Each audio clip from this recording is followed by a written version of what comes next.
बिस्मिल्लाहिर्रहमानिर्रहीम अस्सलाम वालेकुम। मैं हूं आपका मेज़बान हमजा इश्तियाक। नाज़रीन, तहरीक लब्बैक पाकिस्तान सुरखरू हो गई है। फैज़ हमीद ने बयान रिकॉर्ड कर दिया है। फैज़ाबाद धरने का फैसला जल्द होने वाला है। जस्टिस कादी फ़ायद ईसा साहब जब से तैनात हुए हैं चीफ जस्टिस के ओहदा के ऊपर, उन्होंने इम्पॉर्टेंट तरीन इस केस को पुटअप किया। इस केस से शायद उनकी कुछ ज़ाती वाबस्तगी भी थी जिसकी वजह से इनके खिलाफ रेफरेंस बना था, ये तमाम लोगों को पता है। लेकिन इसमें अहम पेशरफ्त ये हुई है कि फैज़ाबाद धरने को जो इसको समझा जा रहा था कि एक साजिश है और ये तहरीक लब्बैक पाकिस्तान एक साजिश के तहत आई, वो तमाम कहानियाँ दम तोड़ गई फैज़ हमीद के इस बयान के बाद। और इम्पॉर्टेंट है कि इस तमाम तर कहानी में फैज़ हमीद साहब को जो अदालती कमीशन है वो तलब कर रहा था, फैज़ हमीद साहब ने अपना बयान रिकॉर्ड करवा दिया है। बयान में उन्होंने अपने ऊपर लगे हुए इल्ज़ामात को मुस्तरद करते हुए ये भी कह दिया है कि इसकी असल कहानी के पीछे किरदार कौन कौन थे, कौन लोग थे जो साजिश कर रहे थे। मैं जो है वो महज तहरीक लब्बैक पाकिस्तान के साथ मुज़ाकरात करने गया था, लेकिन जो अहम राज हैं वो बहुत पीछे हैं।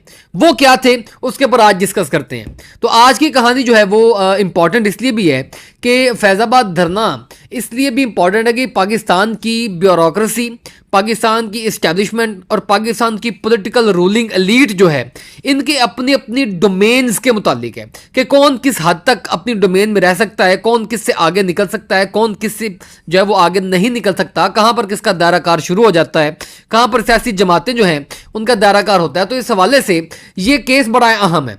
इसी सिलसिले में जस्टिस कादी फ़ायद ईसा साहब ने जो तब जजमेंट दी थी कि इदारे अपनी हदूदों क़यूद में रहकर काम करें, वो किसी की हदूदों क़यूद में दाखिल ना हो, ना ही अपनी हदूदों क़यूद को फलांगे। ये एक ऐसी स्टेटमेंट थी, ये ऐसे रिमार्क्स थे जो उस जजमेंट में दिए गए थे, जिसकी वजह से कादी फ़ायद ईसा साहब को बड़ी मुश्किलात का सामना भी करना पड़ा। उनके ऊपर भी, उनकी वाइफ के ऊपर भी जो जुडिशल रेफरेंस था वो बना। और इस तमाम तर सूरत हाल में आरिफ अलवी साहब भी जो है वो सदारती रेफरेंस बनाने में जो आगे आगे थे। लेकिन ये किसके कहने पर बना, क्यों बना, साजिश क्या थी, तो ये इंतहाई इंपॉर्टेंट है जिसकी कहानी आज फैज़ हमीद साहब ने उसका मुस्तरद कर दी है। अच्छा जी, खबर है कि साबिक DG ISI फैज़ हमीद ने कमीशन की तरफ से दिए गए सवालात के जवाबात दे दिए। ये पहली मरतबा हुआ है कोई आर्मी ऑफिशियल किसी कमीशन के सवालात के जवाबात दे रहा है, ये भी बड़ा अहम है। अच्छा जी, आगे फैज़ हमीद ने जवाब में कहा कि 2017 में होने वाले धरने में इस वक्त की हुकूमत की हिदायत पर, यानी मैं अपने आप से नहीं, या मुझे मेरे इदारे के किसी हाई कमांडर ने नहीं कहा, या हाई कमान से मुझे कोई ऑर्डर नहीं आया, ये सिर्फ हुकूमत के कहने पर, उस वक्त की हुकूमत, तो उस वक्त की हुकूमत किसकी थी? मुस्लिम लीग नवाज की। उस वक्त के वज़ीर आज़म कौन थे? शाहिद खाकान अब्बासी थे। उस वक्त की हुकूमत के वज़ीर कानून को हटाने का मुतालबा था फैज़ाबाद धरने में, यानी जो जाहिद हामिद हैं वो हट भी गया था। तो ये फैज़ हमीद साहब कह रहे हैं कि 2017 में होने वाले धरने में इस वक्त की हुकूमत की हिदायत पर तहरीक लब्बैक पाकिस्तान के साथ मुज़ाकरात किए थे। मेरे ऊपर कोई साजिश ना थोपी जाए, ना ही तहरीक लब्बैक के ऊपर साजिश थोपी जाए। हमने नेक नीति के साथ मुज़ाकरात किए और उसके तहत हमारे मामलात तय पाए, जिसकी वजह से जो है वो आगे चीज़ें चली। अच्छा जी, इसमें इंपॉर्टेंट ये है कि फैज़ हमीद साहब को क्यों तलब किया जा रहा है, फैज़ हमीद साहब ही क्यों?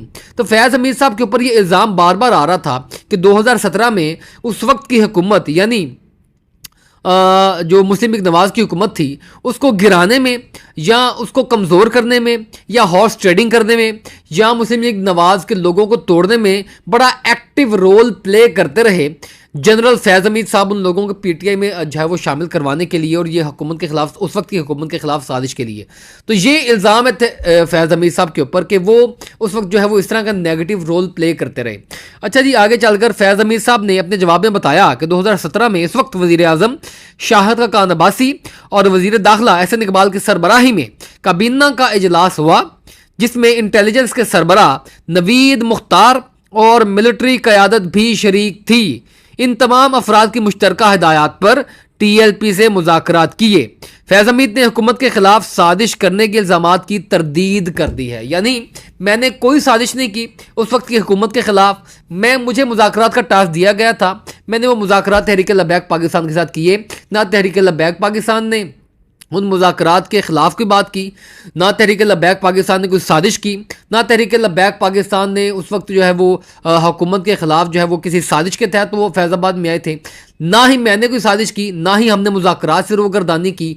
जो हम दोनों फ़रीक़ैन के दरमियान तय पाया हमने उसको एग्जीक्यूट किया और मामला अच्छे तरीके से जो वो आखिर में जाकर, पहले तो फैज़ाबाद धरने में आपको पता है कि तहरीक लब्बैक के साथ क्या क्या जुल्म होता रहा, लेकिन आखिर में वो तमाम मामलात जो है वो जाहिद अहमद के इस्तीफ़े के बाद चीज़ें बेहतर होना शुरू हो गई। तो ये जो इल्ज़ाम था तहरीक लब्बैक पाकिस्तान के ऊपर वो भी हट गया, सुरखरू हो गई है कि कोई साजिश नहीं थी।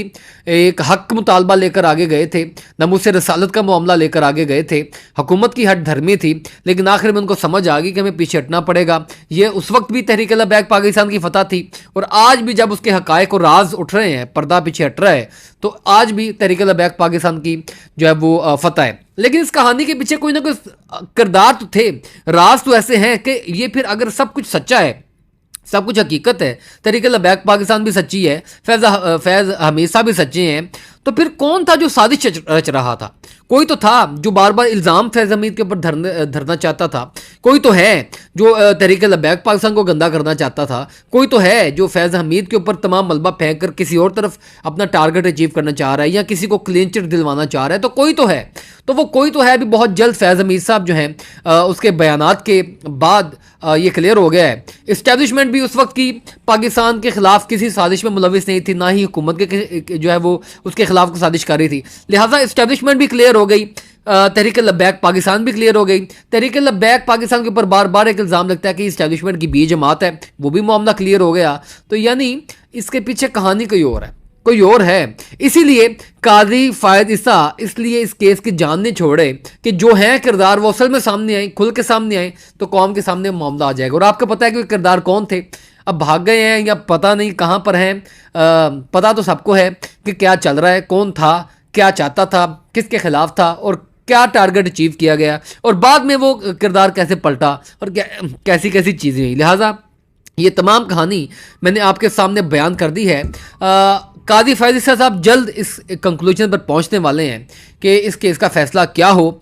मैं बार बार इस केस की रिपोर्टिंग भी इस हवाले से करता हूं कि ये केस पाकिस्तान की जो है वो आगे मुस्तकबिल के लिए, सियासी मुस्तकबिल के लिए, इस्टेब्लिशमेंट के मुस्तकबिल के लिए, इदारों की मुस्तकबिल के लिए, इदारों की जो रेड लाइन्स होंगी, इदारों की जो हदूद क़यूद होंगे, उनके लिए इंतहाई इंपॉर्टेंट है। इसलिए इसकी जो जजमेंट होगी ये कई सालों तक, आगे कई दहाइयों तक पाकिस्तान की जो है वो रहनुमाई करती रहेगी, पाकिस्तान की जो है वो अदारों के ऊपर एक जो है वो चेक रखेगी। तो ये बड़ा इंपॉर्टेंट है, इसलिए बार बार इसको आपके सामने रखने का मकसद है। आपका जो भी फीडबैक है, जो भी आपके पास जो है वो तजवीज़ है, राय है, इख्तलाफ है या इत्तफाक है, मुझे कमेंट सेक्शन में ज़रूर बताइएगा। आज के व्लॉग से इतना ही, इजाज़त दें, अल्लाह हाफिज़।